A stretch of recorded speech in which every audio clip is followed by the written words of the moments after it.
የትራምፕ አስተዳደር የአሜሪካ የቁልቁለት ጉዞና የአሜሪካ ብልሹ ዲፕሎማሲ ፊተኞች ኋለኞች ይሆናሉ እንደተባለው የአሜሪካ የቁልቁለት ጉዞ ተጀምሯል። ኢትዮጵያውያንና ኤርትራውያን በአሜሪካ የገጠማቸው ፈተና ብዙ ሀበሾች በራሳቸው ጊዜ አሜሪካን ለቀው መውጣት ያስባሉ። የኑሮ ውድነት፣ የቤት ኪራይ መናር፣ የቤት መግዣ ዋጋ መጨመር፣ የደመወዝ ጭማሪ አለመኖር በርካቶችን በአሜሪካን ሀገር ተስፋ እንዲቆርጡ አድርጓቸዋል። ዝርዝሩን አብረን እንከታተለው። የዩቲዩብ ቻናሉን ሰብስክራይብ አድርጋችሁ የደወል ምልክቷን እየተጫናችሁ እንድትገቡ በአክብሮት ጠይቀናቸዋል።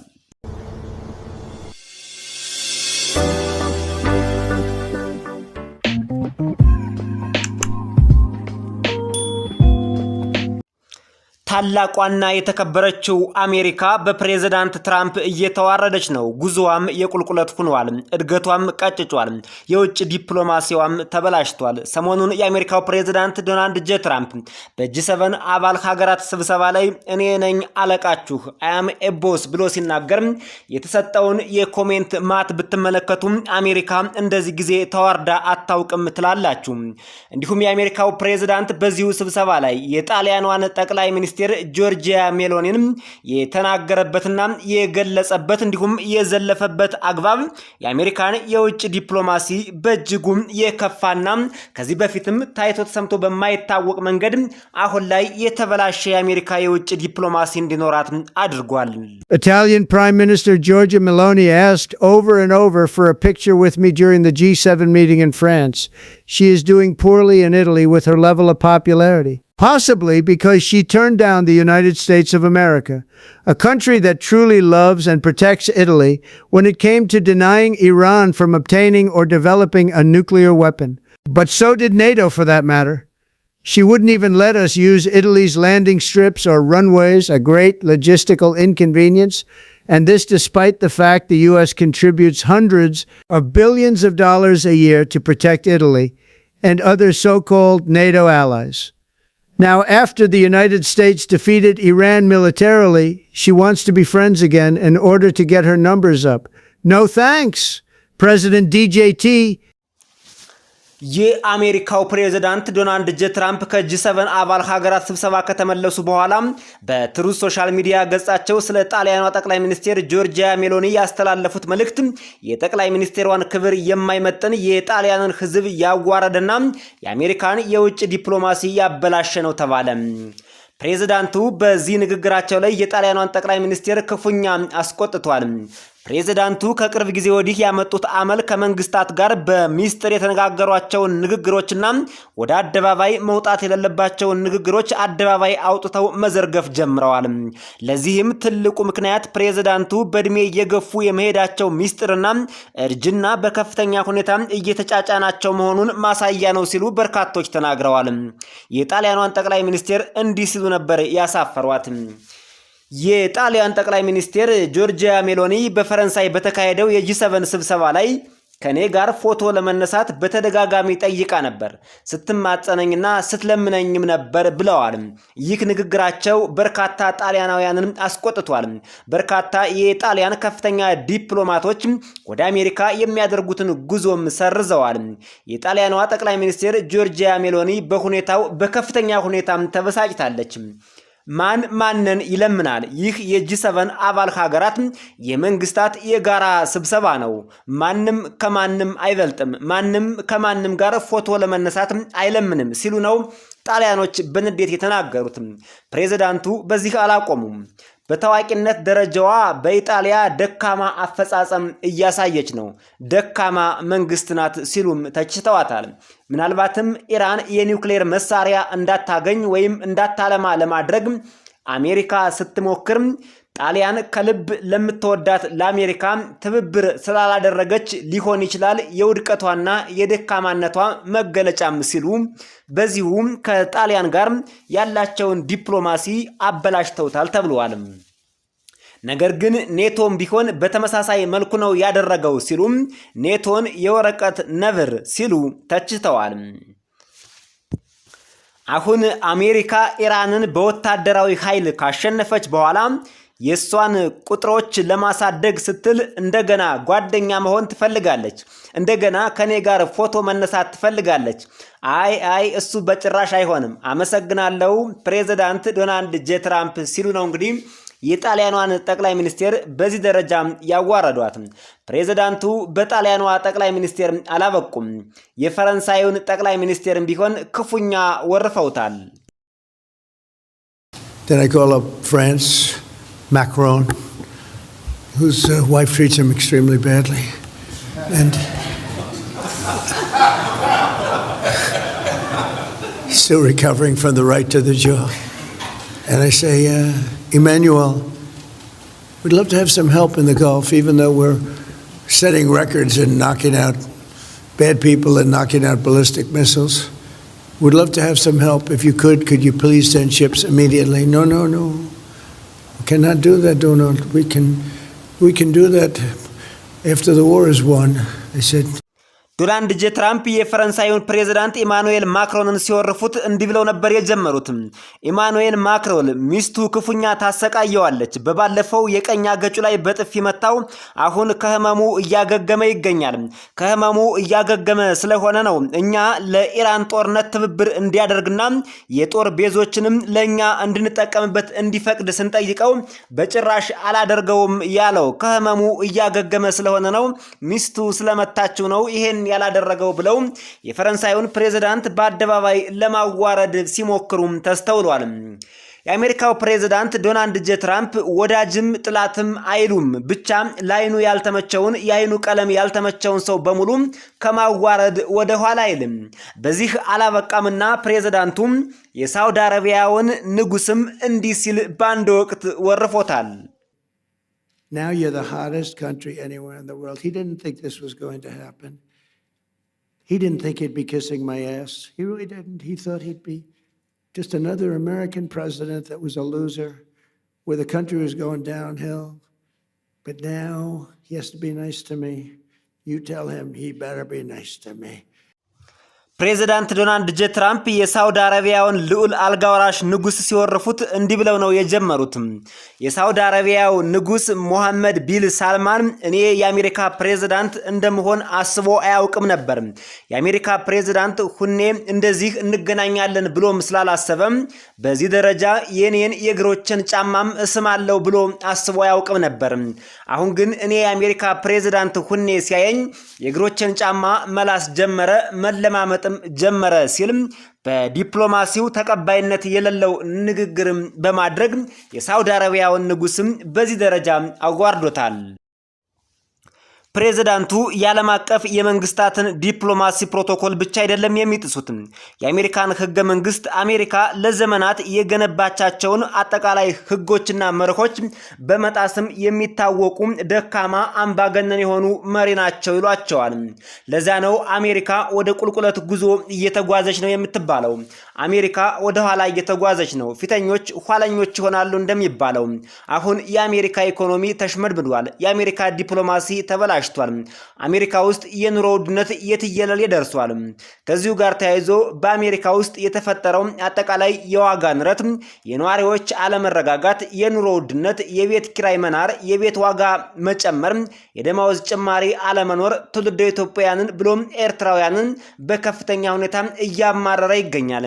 ኢትዮጵያውያንና ኤርትራውያንን የተለየ አድርገን ያቀረብንበት ምክንያት አማርኛ ስለሚሰሙና የቻናላችን ተከታታዮች ሊሆኑ ስለሚችሉ ለይተን አቀረብነው እንጂ ሁኔታው ዓለም አቀፉን ስደተኛ በሙሉ ትውልደ አሜሪካውያንን ጭምር ያሰቃየ ያማረረ ጉዳይ ሆኖ ቀጥሏል። አንደኛው የዋጋ ንረት ነው። የአሜሪካ የዋጋ ንረት ባለሙያዎች ከገመቱት በላይ አገርሽቶ ከ4% በላይ ሆኖ ተመዝግቧል። አጠቃላይ የሸማቾች ዋጋ መጨመር ላለፉት 3 ዓመታት ታይቶ በማይታወቅ ሁኔታ ወደ 3.8% ከፍ ብሏል ተብሏል። የአሜሪካ ማዕከላዊ ባንክ በዋናነት የሚከታተለው አመላካች መረጃ እንደሚያሳየው ደግሞ 4.3 ነው የዋጋ ግሽበት ከፍ ያለው ሲልም አሳውቋል።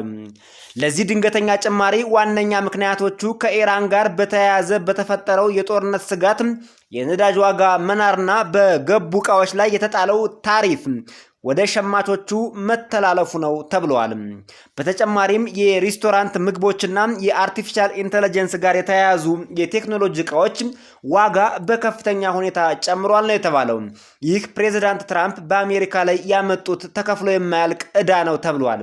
በተለይ በታሪፍ ላይ ያደረጉት ጭማሪ፣ በነ ቻይናና በሌሎች ሀገራት የጣሉት ቀረጽ እንዲሁም ከኢራን ጋር የገቡት ጦርነት ለአሜሪካ የኑሮ ውድነትና ለአሜሪካ የቁልቁለት ጉዞ እንደ ትልቅ ምክንያት ተደርጎ ተወስደዋል። ባንኩ የኢኮኖሚ መቀዛቀዝና የዋጋ ንረት በአንድነት የመከሰት ስጋት ስላለበት የወለድ ምጣኔውን ባለበት እንዲቀጥል ተገዷል ነው የተባለው። በርካታ የአሜሪካ ባንኮች የወለድ ምጣኔያቸውን ባለበት ለማስቀጠል ተገደዋል። የኑሮ ውድነቱ የትየለሌ እየጨመረና እየደረሰ ስለመጣ በዚህ ላይ የባንኮች የወለድ ምጣኔን ከፍ ብናደርገው ይባስ የአሜሪካ ኢኮኖሚ ወደ አልተጠበቀ አዘቅት ይወርዳል ሲሉ ነው ባንኮች የሚናገሩት። ሁለተኛው የቤት ገበያ በከፍተኛ ዋጋ መጨመርና የአቅርቦትም እጥረት በከፍተኛ ሁኔታ መከሰቱ ነው። በአሜሪካ ምድር እንደምንም ተቸግራችሁና ተጨንቃችሁ ቤት ለመግዛት ብትሞክሩም እንኳን በቂ የቤት አቅርቦት የለም ነው የተባለው። የዋጋው መወደድ እንዳለ ሆኖ የአቅርቦትም ችግር ገጥመዋል። የሃርቫርድ ዩኒቨርሲቲ ባወጣው ዓመታዊ ሪፖርት መሰረት የቤት መግዣና ኪራይ ዋጋ ለብዙዎች ፈታኝ ሆኗል ነው የተባለው። በአሜሪካ በአፓርትመንቶች ላይ የሚጠየቀው የኪራይ ዋጋ ከ2020 ጀምሮ በ29% ገዳማ ጨምሯል። በአሁኑ ጊዜ ወደ 22.7 ቢሊዮን የሚጠጉ የአሜሪካ ተከራዮች በአሜሪካ ለኪራይና ለሽያጭ የሚቀርቡ ቤቶች ዋጋ የትየለሌ መሆንና አልቀመስ ባይነት አቅርቦቱም በከፍተኛ ሁኔታ እጥረት ገጥሞታል ነው የተባለው። እንደምንም ተቸግራችሁ በአሜሪካ የተሻለ ቤት ለመከራየት አለያም የተሻለ ቤት ለመግዛት ብትሞክሩ ከዋጋው ንረት በተጨማሪም የአቅርቦት እጥረት በከፍተኛ ሁኔታ ፈተና ይሆንባችኋል። የሃርቫርድ ዩኒቨርሲቲ ባወጣው ዓመታዊ ሪፖርት መሰረት የቤት መግዣና ኪራይ ዋጋ ለብዙዎች ፈታኝ ሆኖባቸዋል ይላል። በአሜሪካ በአፓርትመንቶች ላይ የሚጠየቀው የኪራይ ዋጋ ከ2020 ጀምሮ በ35% ገደማ ጨምሯል ነው የተባለው። በአሁኑ ጊዜ ወደ 22.7 ሚሊዮን የሚጠጉ የአሜሪካ ተከራዮች ከገቢያቸው ላይ 35%ን ለቤት ኪራይ ያውሉታል ተብሏል። 26% የሚሆኑት ደግሞ ከገቢያቸው ከግማሽ በላይ የሚሆነው ለኪራይ ለመክፈል ይገደዳሉ ሲል የአሜሪካ የሃርቫርድ ዩኒቨርሲቲ ጥናት ያመላክታል። የቤት መግዣ ብድር ወለድ ከፍተኛ በመሆኑ በአሁኑ ጊዜ ቤት ያላቸው ሰዎች ቤታቸውን ሽጠው ሌላ መግዛት ስላልፈለጉ በገበያ ላይ የሚሸጡ ቤቶች እጥረት በከፍተኛ ሁኔታ ጨምሯል ነው የተባለው። እንደምንም ተቸግራችሁ ቤት ለመግዛት ገንዘብ ይዛችሁ ወደ ገበያ ብትወጡም በቂ የቤት አቅርቦት ፈጽሞ የለም ነው የተባለው።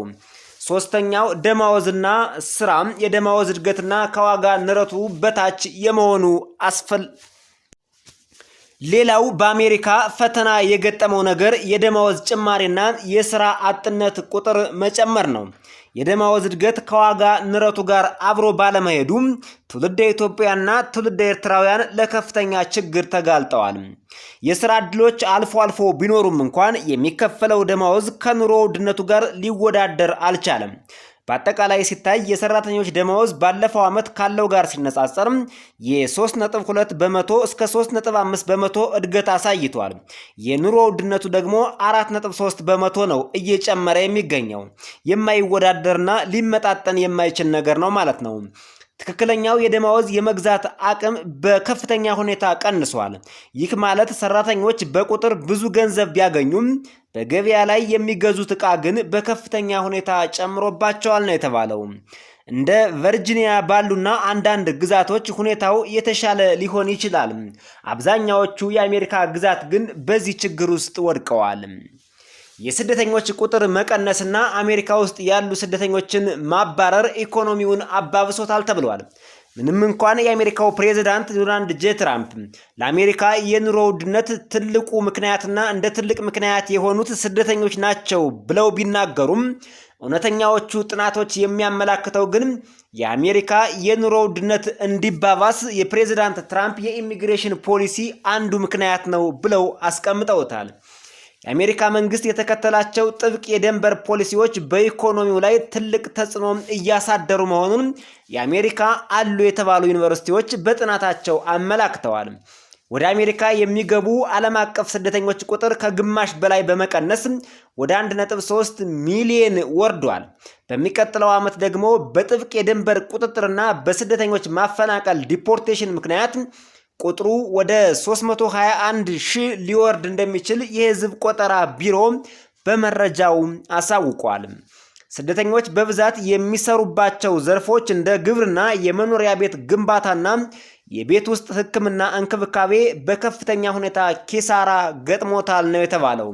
የአሜሪካ ትልልቅ አምራች ኩባንያዎችና በተለይ ለኑሮ ውድነቱ እንደ ትልቅ መፍትሄ ሆነው የቆሙ የግብርና እና አንዳንድ የማኒፋክቸሪንግ ተቋማት ስደተኞች ከአሜሪካ እንዲባረሩ ፕሬዚዳንት ትራምፕ ስላደረጉባቸው የምርት እጥረት በከፍተኛ ሁኔታ ጨምሯል፣ የኑሮ ውድነቱም ንሯል ነው የተባለው። እውነታው ይህ ነው።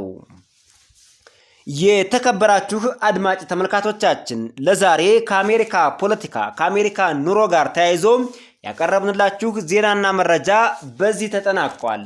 በሌሎች ዜናዎችና መረጃዎች እስከምንገናኝ በያላችሁበት የዓለም ጥግ ሁሉ ሰላም፣ ጤና፣ እድገትና ብልጽግና የሚመኝላችሁ ኢትዮ ቨርቴክስ ነው።